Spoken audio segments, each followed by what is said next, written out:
That's awesome. Would you like to say hello to our second special guest? Oh my goodness. Okay. I'm sure you have no idea what this person is. I'm Okay. really excited about this one. Okay.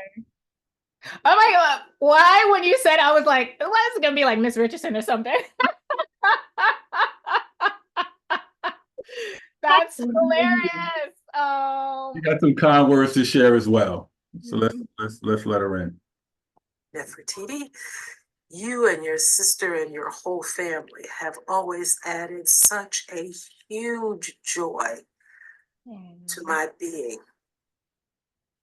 You are a teacher's dream come true. Challenged me, you pushed me, you made me second guess, you made me take a deep breath from time to time. And that was always a very good thing. You made me search deep to find new ways to challenge, to answer, to dig a little deeper as a teacher, as the provider of your journey. I want to congratulate you on all of your successes and to make sure that you are very aware that this is just the beginning. There's so much more in store for you. Stay focused, continues to stay true to yourself, and never allow anyone or anything to stand between you and your lifeline, which is your family, your roots, your beginnings. I've been asked to provide a question for you. My question is, if you could come to us as the educators from your past and ask us to add or enhance our curriculum in some way that would have enriched your journey, added to your journey, what would you have had us do? The one and only. Oh my goodness. She was such an amazing teacher. Like, and I will say this as someone like 20% off. early on, I was a great student, but by the time I got to seventh and eighth grade, I was not the best student. I'm someone who like very naturally does rejects authority. And, also coming from the background that I came from, I was like always Yeah. arguing with teachers about like silly shit that they would try to teach us that I knew was not true. You know what I mean? And Mhm. Miss Richardson was just such an amazing teacher. Like, it's so funny listening to her talk about how great of a student I was. I'm like, I know a lot of people that would disagree with Mhm. that. But good teachers. You have to resist this. Yes. This is a pause for a second. When I saw the video, I said, But that's interesting. I couldn't wait to hear you unpack it. So please continue. But she was an amazing teacher.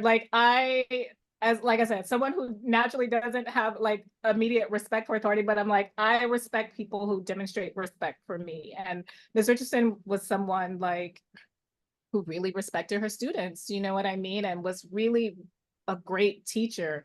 And unfortunately, there are just so many people that should not be anywhere near our students, who unfortunately are teachers, who have no idea of what it takes to teach and to reach out to especially folks from our community. So like so much love and respect for Miss Richardson and teachers like her who actually gave a damn and who were really good at what they did. She's amazing. Absolutely. um The question was in terms of what could she have done differently? What could the school system have done differently to better prepare you for your personal and professional endeavors? she was amazing. I feel like the school system is a whole other Very true. Very because true. sadly the teachers who are good at what they do, they have to reject a certain amount of and they have to buy shit on their own and like do so many things that the school system should be helping with and providing but are not. They just have to take it amongst themselves, which it shouldn't be that way. But I feel like critical thinking is something that I feel like is incredibly valuable, and I feel like for whatever reason our school systems are not really set up to, help our students think critically. It's like we have these like very rigid mechanisms and tools of learning that just don't work for a lot of people, that don't work for a lot of our students. And so I feel like there really just needs to be a whole different approach to learning if we are interested in actually creating students who can live healthy and productive lives. But, the sad reality is that we're not, the American education system is not interested in that. We are interested in funneling kids off to the school to prison pipeline or just any other, we're just not invested in creating wholesome, healthy people, from the food we're feeding children to what we're teaching to how we're expecting children to learn. Is just, one of America's many, many, many things that, yes, things that needs to be addressed and changed and made more just.